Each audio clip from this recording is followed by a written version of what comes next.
me tell you, right? So the state and the feds are two different beasts, right? So in the feds, shit is a little more calmer in the feds, right? Because most people there was getting a few dollars, you know what I mean? Or, you know, they had a status, you know what I'm saying?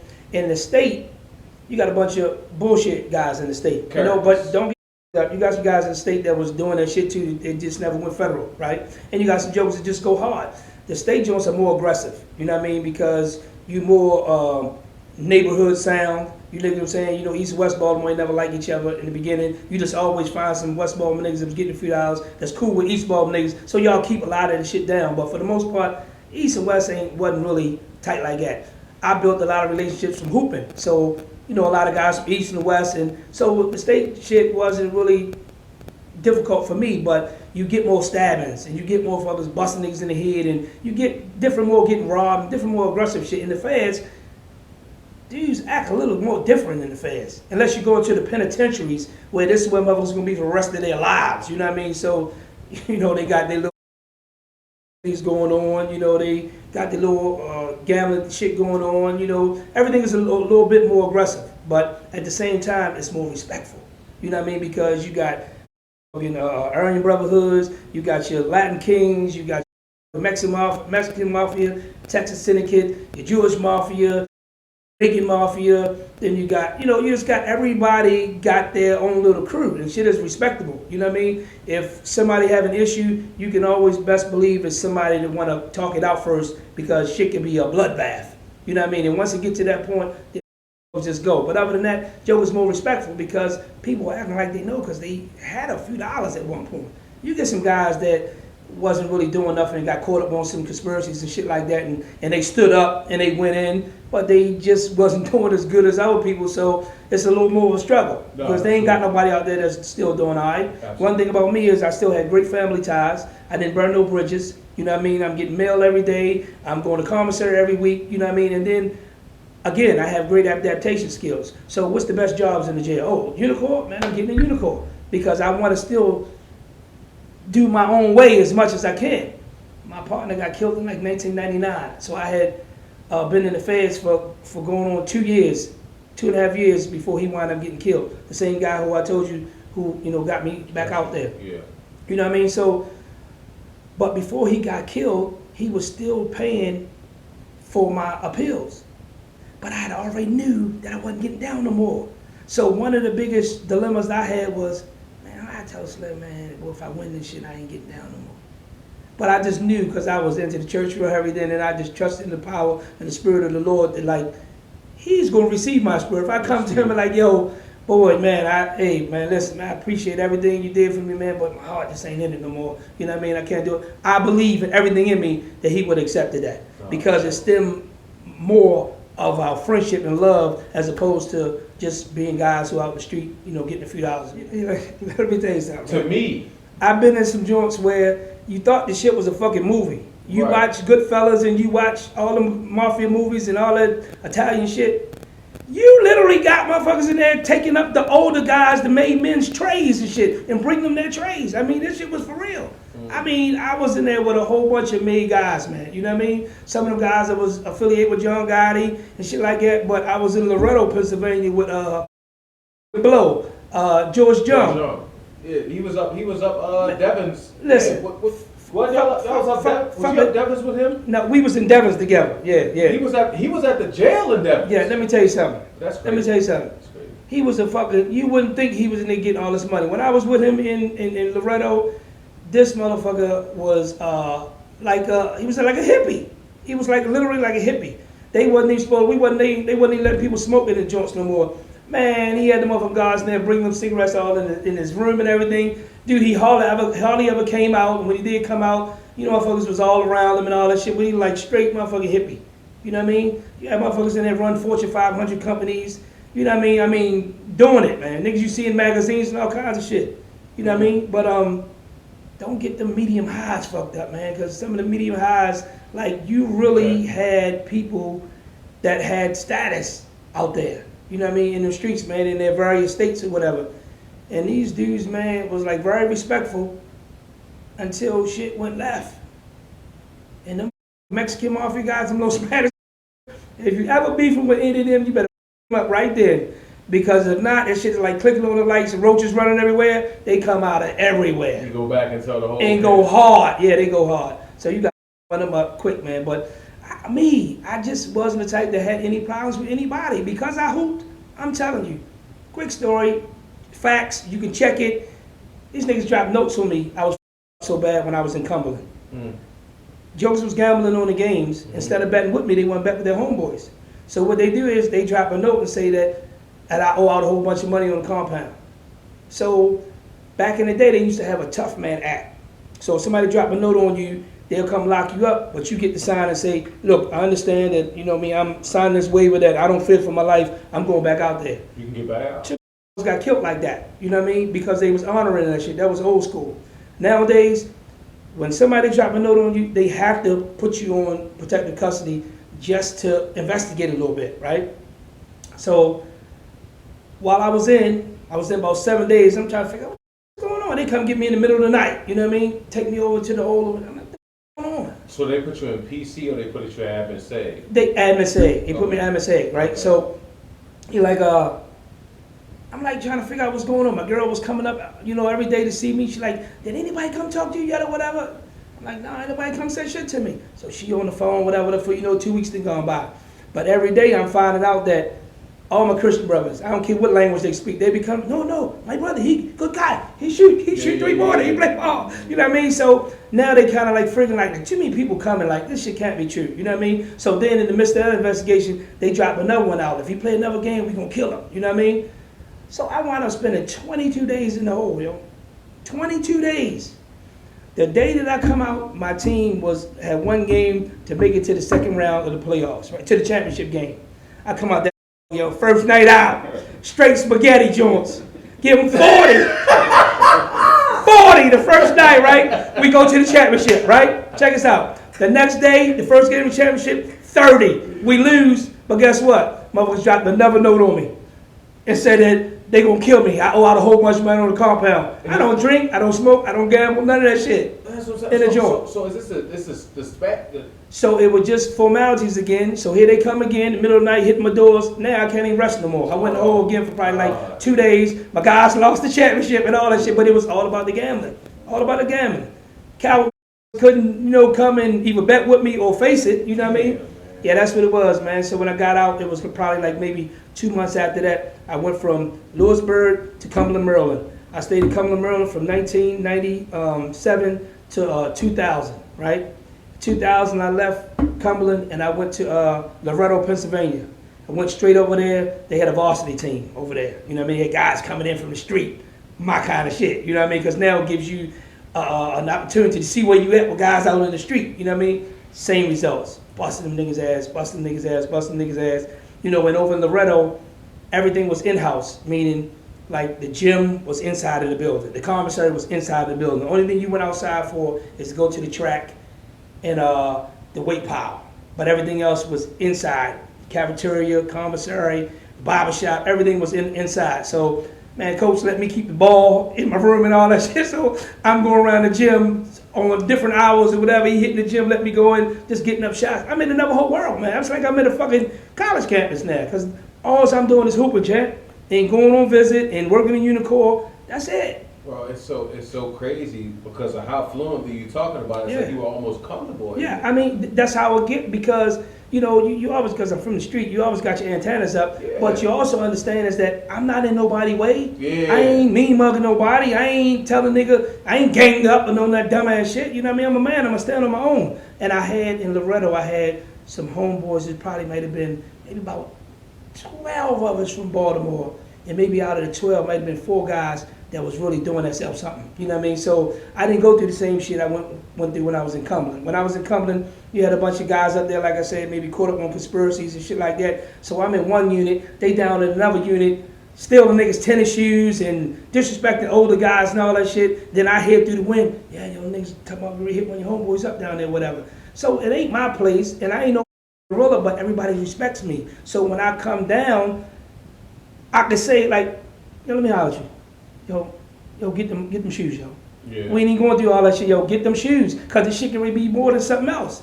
And because of me, I get them shoes, you know what I'm saying? And I give them to the guy who says something to me about them. He makes sure they get back what he's supposed to get to. But that shit became overwhelming because I don't do nothing to get myself into no trouble. Why I gotta keep letting you get me caught up with something? Because somebody gonna say, hey, yo, listen, yo, you my guy and everything, champ, but no, it's whatever with this one. Yeah. Why? And I'm not doing it for myself. Right. So it was like a blessing for me only from that aspect to get out of Cumberland to get to Loretto. And I was around some homeboys who was used to having something. So my locker open, their locker open. Boy, you going to the store on my off day, boy, we need to eat this weekend or whatever. And you getting the shit. You know what I'm saying?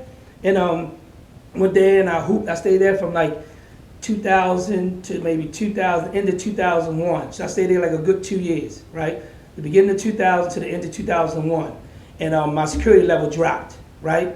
So they sent me from Loretto to Ferguson, New Jersey. And I went to a camp, you know what I mean? At the camp, you know, I got down, I wasn't this big, right? But I got down there, we eat nachos every day. They only had a cement corn out the back. It's probably like 40 guys there. A couple of them was white collar dudes, so they might have played basketball years ago when they was in high school or college. And then there was a few dudes that hoop. So we might get 8 dudes out there to play 4-on-4, whole quarter, whatever. We throwing horseshoes, we playing bocces and shit like that. Yeah, we're just doing the time, you know what I mean? And time is going by, but the environment was better. So when my mom and them come to visit, it ain't where no barbed wire fence and shit at. It's like the highest fence is about this high. So the environment is better. When my kids come up, you know what I mean? It's like they thinking I'm at a fucking rest stop or something, like we going on a trip or something, you know what I mean? Yeah, for sure. So, but what happened was got really comfortable there though, you know what I mean? So, you know, of course, I got a job, and our job is like not right where we sleep at.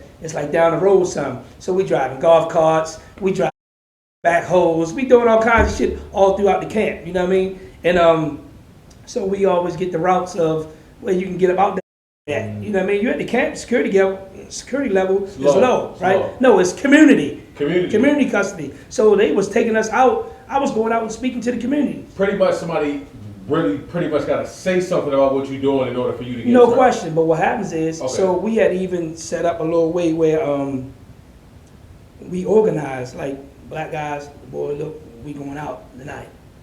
So if you my guy, you dig what I'm saying? I got your girl number on my phone, on my phone list, and you got mine on your phone list.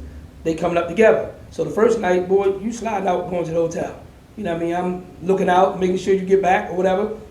Next night, then they come up the next day and visit. Next night, I slide out. You dig what I'm saying? Or whatever, and that's just how it was. The next week, Spanish boys goes out. You dig what I'm saying? And everybody looking out for them or whatever. But they start doing dumb shit, though. You know, they going, getting beer and shit, coming back and, you know, balling the cans all up, throwing the shit all on the compound like we in the street. So that brought a whole lot of heat, right?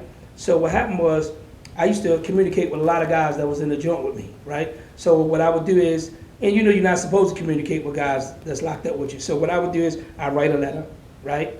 Put it in an envelope, fill it out, put all that information on it or whatever, and then I'll put a piece of paper around that and then put it in another envelope, right? Yeah. And then I sign to my mom with a little note that, hey mom, drop this off in the mail for me, whatever, right? One day bullshitting, right? I just went on and wrote the letter, put it in the envelope, but I didn't put the paper in between it. So, and I put it where the stamp was the opposite way, it wasn't lined up. So they normally check your mail to see if it got all the right address and everything on it when you're sending it out.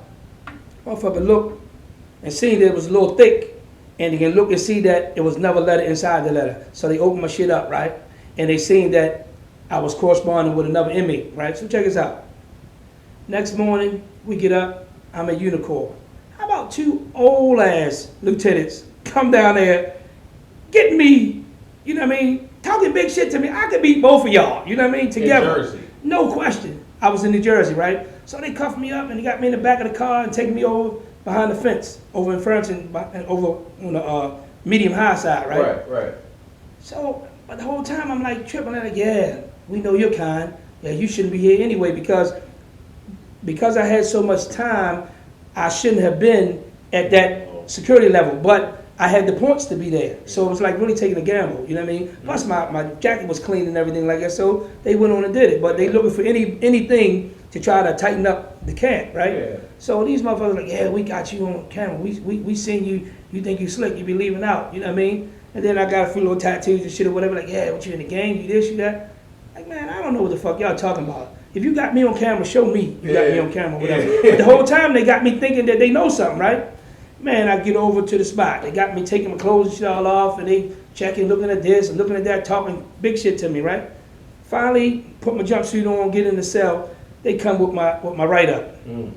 Illegal use of the mail. I said, they must thought I was a motherfucking sucker. Yeah. Oh no, I wasn't going out. It was them the ones going out. Yeah. Come on, dude. And they rolled me out because I was borderline, shouldn't have been at the camp anyway, and they sent me back in. And I went to Fort Dix, New Jersey. Let me tell you something, champ. It was like they jump-started my whole bit all over again. Because when I tell you when I went to Fort Dix, oh, we was hooping down there. Went back to the wooden floor, like it used to be up the lake, and they was balling. As soon as I got there, dudes already knew who I was before I got there. Because in the feds, you subject to go from state to state, state to state. So today, you could be busting somebody's ass, and then you be in transit, and you might see him like, yo, where you from Baltimore? Yo, you got a homeboy up there, that motherfucker nice. Yo, nigga Charlie, he busting that ass, he doing whatever. So now you done took that shit all the way over Long Park. You know what I mean? So then you run into somebody from Long Park at another joint, they hear your name. Yo, you him? Yeah. Yo, oh no, yo, you him? I be like fucking embarrassed, like, dude, what's wrong with you? Yeah. Yo, the nigga say, yo, you was this, that, and that, whatever. I'm like, so when I get to Fort Dix, right, they got a varsity there. So when I come, now mind you, I'm telling you, I'm like this here when I get down there. One of the dudes who was running the varsity team, he like, yo, he said, let me holler at you, man. He said, yo, he said, I'm already hip to you, yo. He said, your name was down here before you got down here. He said, yo, we got a varsity game tonight, and you should be playing. But, these niggas gonna act like bitches or whatever. So he said, yo, I said, man, I ain't in no motherfucking shape or nothing, man. I wasn't playing. I'm trying to finish out this bit. He's like, yo, he said, I tell you what, man. He said, why don't you go, how old are you? I said, man, I'm 34. He said, yo, go ahead and play 35 and over, yo, get in shape. And that's what I did. I went out there and played 35 and over, right? I come down, mind you, the court I just left in Ferguson was probably from here to the end of the garage, you know what I mean? Man, get to Fort Dix. Man, we just free record out there. Dude come running by me, I stop right here, my fucking go way back down there because I'm used to playing on the short court, you know what I mean? So I go out there and play 35 and over, right? So, you know, you have your own in-house referees. So the A-League guys can referee B-League games and 35 and over games. B-League guys can only referee 35 and over games. They can't referee A-League games, right? Mm-hmm. So one little kid, he was up and coming thing. He swore he was AI, you know what I mean? But shorty could go, right? Kid Dollar from New York. He was refereeing a 35 and over game. And I come down, boy, I made it move, boom, boom, boom. By the time I spin about, I had nothing to give to them. Like an air ball and shit. And I like, God damn. And he run out of the court, took the what's out of his mouth. He like, God damn, boy. He said, that was a nice move. I said, yeah. I said, but only if I can finish. I said, when I get in shape, I'm going to bust these niggas' ass, right? So that was probably like on a Thursday evening. Saturday afternoon, they got B-League games, and they bring the mics and shit out for B-League games, right? So mind you, he over there on the mic, because he think he king commentator and all that shit. I come in from lunch, right? Come in the gym. He said, yeah, go B-More, yeah, B-More, old head from B-More said, when he get in shape, he gonna bust niggas' ass. Old head. Dude. No more lunch. No. Every day at lunch, I'm running the track. Every day I'm running the track. Look, khaki shirt buttoned all the way up like this, motherfucking hat like this, motherfucking boots and shorts. Every day. They like, yo, what's your man? Now they got you know what I mean? Dude. So that summer coming up, I had like two homeboys down there. My one homeboy, he was the guy before I got down there, you know what I mean? And then one of my other homeboys was with me in Cumberland. He was like, yo, I'm telling you, when yo get here, he gonna set his own way. Yo, I'm telling you, it ain't gonna be your jail no more. You know what I mean? So when I finally, you know, get my shit together or whatever, they wanted to have a blind draft, right? I had this nigga on my team. We called him 6'10". He was from out of New Jersey. He was in Minnesota Timberwolves training camp before. He was 6'10", for real 6'10". Real 6'10". I mean, Shaq shit. Yeah. And he could pass. I mean, he was throwing that shit over his shoulders and all that, soft touch. He do everything. So they wanted to have a blind draft, but they locked two players in, right?